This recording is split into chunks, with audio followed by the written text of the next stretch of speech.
Harus dilakukan tutupi dengan kain. Kalau kita kan apa? Ada kain batik, kain apa terserah.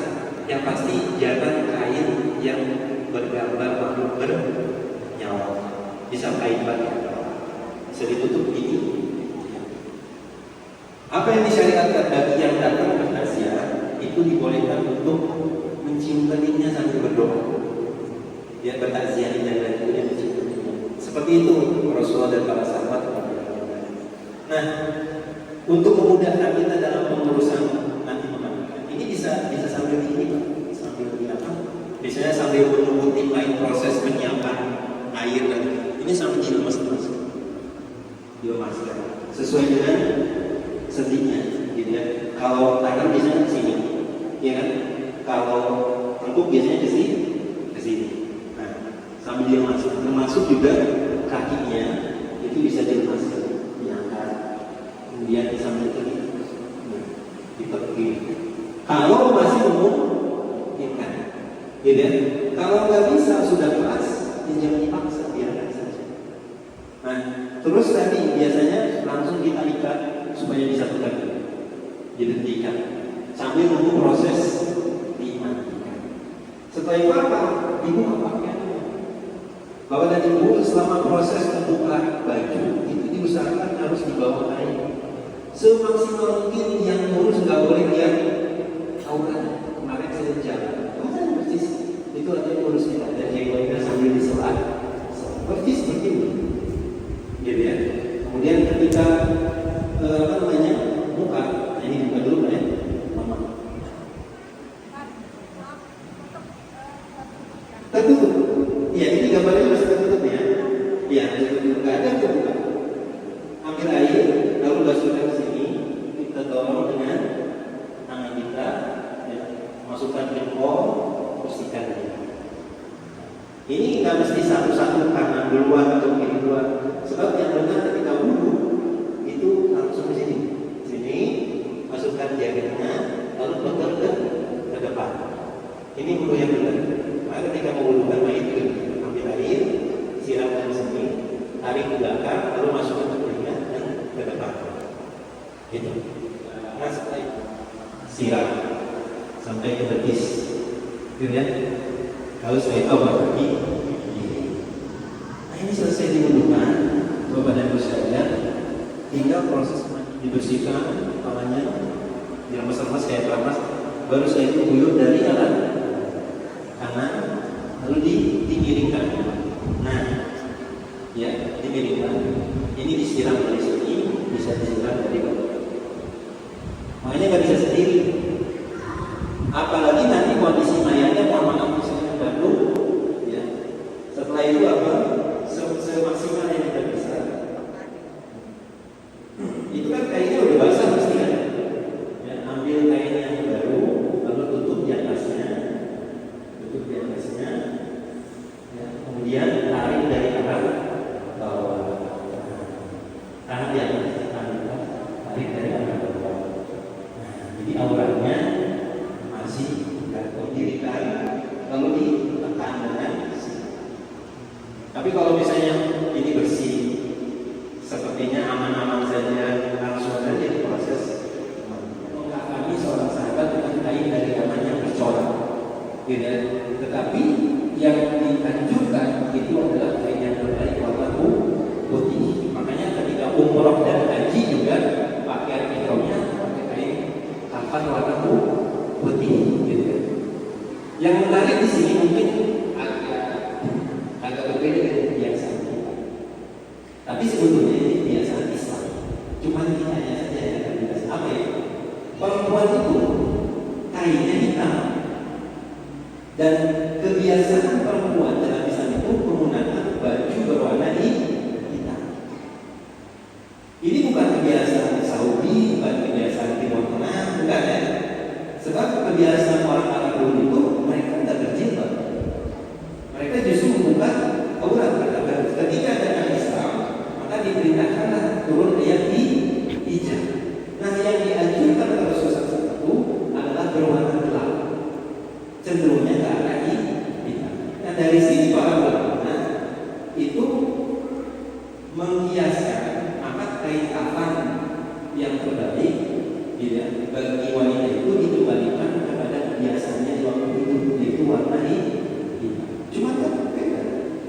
Yang ada pasti mau nih aliran sesat kan ya, ya kan?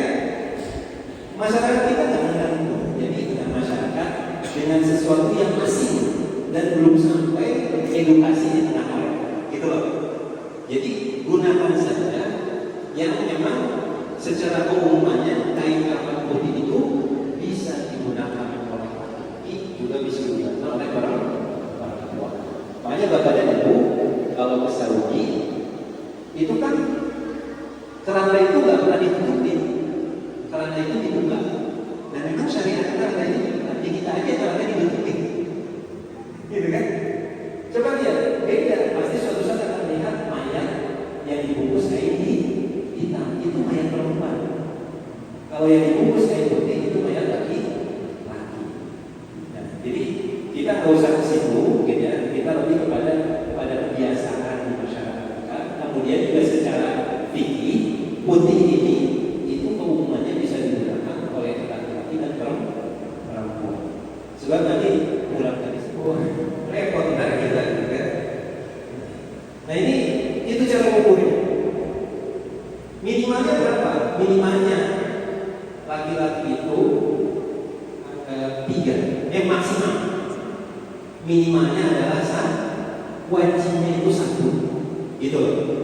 Wajibnya adalah 1. Yang tambahannya maksimal adalah 3. Kecuali perempuan. Perempuan itu 3 ditambah 2. Apa yang keduanya? Kerudung sama gamis. Sampai begitu. Jadi kain kapan yang 3 plus ditambah kerudung sama gamis. Gimana cara bikinnya ya? Ya dari sini juga. Kita kalau bikin gamis tinggal dilipat 2 kayak gini, kemudian dibolongkan tengah-tengahnya. Gitu aja. Sedangkan misalnya jilbab, ya biasanya setengah panjang si mayat kan. Ya. Jumlahnya berapa? Kondisional, tapi biasanya ganjil dan disesuaikan dengan tinggi mayat itu sendiri. Kalau saya sih rata-rata biasanya 7, pocong 2 di atas, ya kan? Kemudian di dada, lalu di pangkal paha, lalu di mana? Di lutut biasanya. Nah, itu posisi biasanya mayat suka diikat pocongnya. Yang wajib itu atas sama bawah. Ibu dibuang ya keyakinan mistis, apa segala macam. Itu kalau nggak dibuka pocongnya, mayatnya bisa mimpi dari tayangan. Aduh, ngurus ganti bisa nanti ke 1000, gitu ya. Mikirin ditanya sama malaikat aja sudah repot. Ngapain mikirin yang anak-anak? Gimana caranya? Yang pertama, benar-benar ya. Oh iya, buat pocong.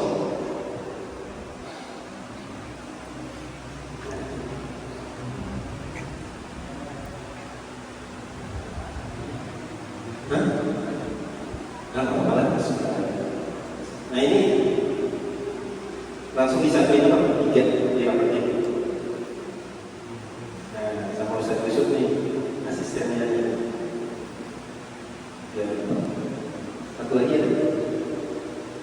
Yang paling dasar itu gunakan kain kapat yang terbalik dan yang terbersih, gitu ya. Nanti kalau misalnya ada kain kapan yang kotor atau yang kurang bersih, maka dia gunakan kain kapan untuk lapisan dalam. Sedangkan lapisan luar tidak ini. Nah, jadi iya, nanti bisa disesuaikan. Nah, begini aja Pak. Nah, setelah dibentangkan, yang dianjurkan itu adalah untuk memberikan kafan dengan wewangian. Dianjurkan wewangian yang extra oil, ya, minyak wangi yang suka dipakai sholat atau apa bagus, silakan. Banyaknya lagi bikin konten. Ada kain lagi nggak? Satu. Silakan Pak. Main dipersilakan. Nah, Ini ya, gambarannya Ibu bayangkan tadi mayat sudah dalam keadaan dimandikan. Ingat posisinya auratnya tertutup, ketika diletakkan di atas kain kafan itu dalam keadaan aurat tertutup. Ini bisa diikat kalau memang kondisi misalnya tangan kakinya agak melebar, ini diikat saja. Jadi diikat saja. Ini seperti ini. Lalu apa? Ambil minyak wangi, kemudian berikan ke 7 anggota sujud. Apa saja itu?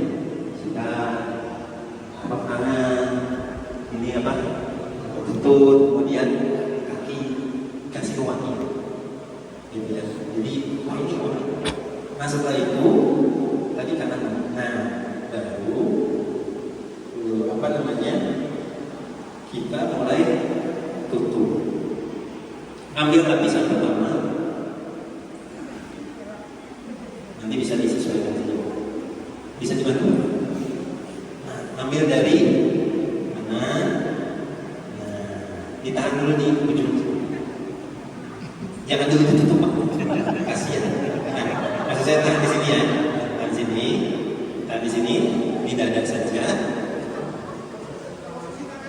Nah, subhanallah.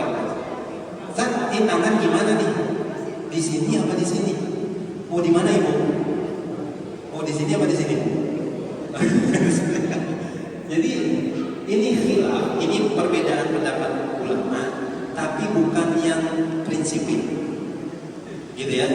Ada yang mengatakan posisi tangan itu kembali ke asal. Ibu posisi tangan kalau lagi biasa di mana? Di sini nggak? Wah mungkin masa jalan gini. Nggak ada jalan. Tangan masih di sini. Posisi tangan di atas dada itu ketika apa? Sholat aja. Maka ketika meninggal pun posisi tangannya di bawah. Itu yang mengatakan posisi tangan di sini. Tapi kebanyakan masyarakat kita itu asumsinya selalu kalau udah meninggal ditaruh di sini. Nah ini mungkin maksud saya perlu diedukasi bahwa meletakkan tangan di atas dada setelah meninggal itu bukan kebiasaan Islam, bukan dari tuntunan Islam. Cuma kalau kenyataannya di masyarakat sudah terjadi dan biasanya itu sudah susah, ya udah biarkan saja dan nggak perlu dipermasalahkan, gitu ya. Sudah begini nih, saya pernah yang saya bilang begini, nggak bisa, ya sudah bungkus saja mau diapain lagi, gitu ya. Tapi kita perlu mengedukasi. Iya begini, karena memang hukum asal tangan itu adalah seperti ini. Makanya perdebatan ulama di dalam sholat pun itu masalah itu. Setelah ruku, tangan baliknya kemana? Nah, ke sini apa ke sini? Nah, Ibu kan pasti bilangnya begini. Pertanyaannya, di dalam sholat itu posisi tangan ketika berdiri di mana? Allahu Akbar. Lagi sholat, bangun dari ruku lagi sholat bukan? Berarti baliknya kemana? Gitu loh. Jadi itu khilaf di kalangan para ulama. Dan di antara mereka tidak memperdebatkan kalau ini bid'ah, ini batal sholatnya enggak. Cuman melihat itulah bagaimana ulama fikih melihat satu hadis itu kadang maknanya luas. Tangan di dalam sholat posisinya di mana gitu? Ternyata posisi dalam sholat di sini. Terus ketika ada pertanyaan lantas setelah bangun dari ruku, tangan kembalinya kemana? Pertanyaannya balik lagi di dalam ruku itu, setelah ruku itu orang lagi sholat atau bukan sholat gitu? Lagi sholat ya berarti kembali ke sini, gitu. Karena sedang di dalam sholat. Ini perdebatan panjang.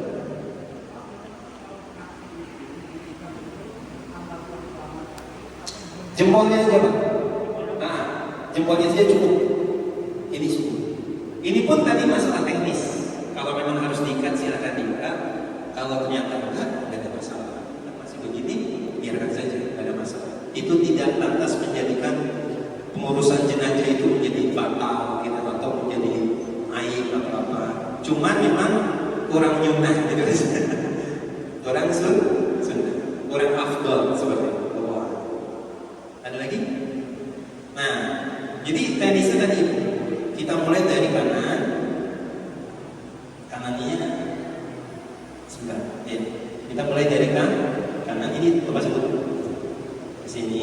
taruh di ujung dada. Nah ini dimasukkan ke dalam, diselipin ke bawah kakinya supaya kencang. Lalu kemudian tarik yang sebelah. Nah, ini pun sama, dimasukkan begini sambil ini diputar. Gitu ya. Saya ada lupa nih, saya tutup. Ya, ini lupa ya. Makanya tadi saya bingung itu ada kain satu gitu. Ya. Kita mulai. Ini ditutup dari sebelah kanan. Tahan. Tapi jangan dulu dikencangkan. Lalu ambil sebelah kiri, tahan. Lalu kemudian tarik kain yang ada di dalam. Nah, selesai itu auratnya kan kelihatan lagi kan. Baru dirapihkan sama dirapihkan di sela-sela ini dirapihkan.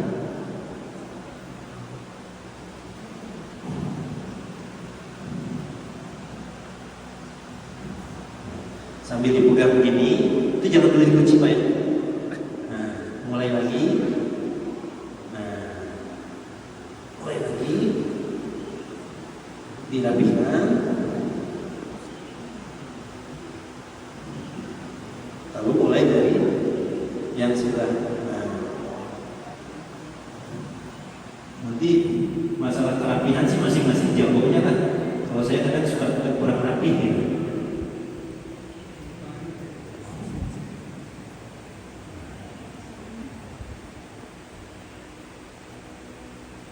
Terus ini yang terakhir. Nah,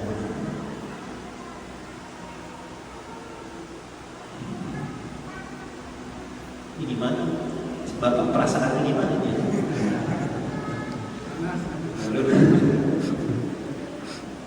Ini sambil dilihat ya, tangan saya tuh tetap memegang. Nah, baru setelah itu diikat Pak. Kalau panjang ini bisa dikesinikan, ikatnya di sini. Jadi kalau panjang ini bisa dikesinikan, ikatnya di. Kalau pendek ya terpaksa ini harus di sini. Gitu.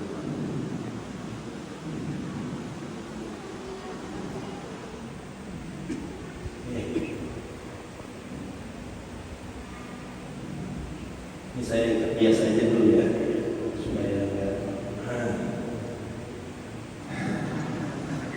Nanti mayat dimasukin ke kuburan, disandarkannya di bahu sebelah mana?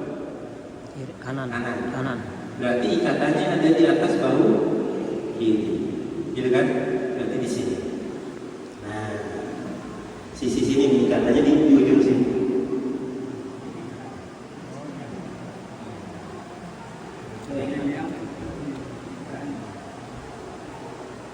Ini jangan di atas itu ya.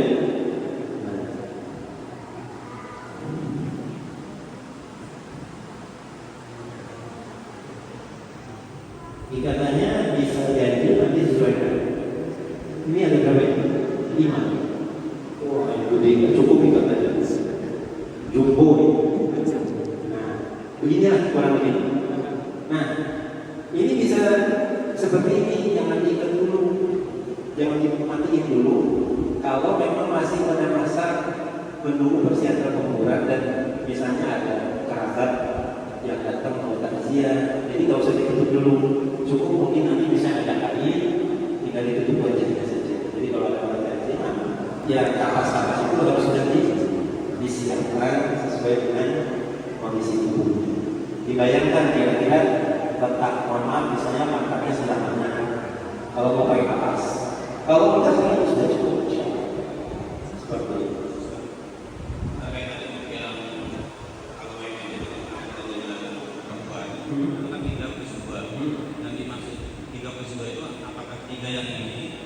Yang 2 ini ambil dari yang 1 atau memang 3 plus 2 tambahan? 3 plus 2 tambahan.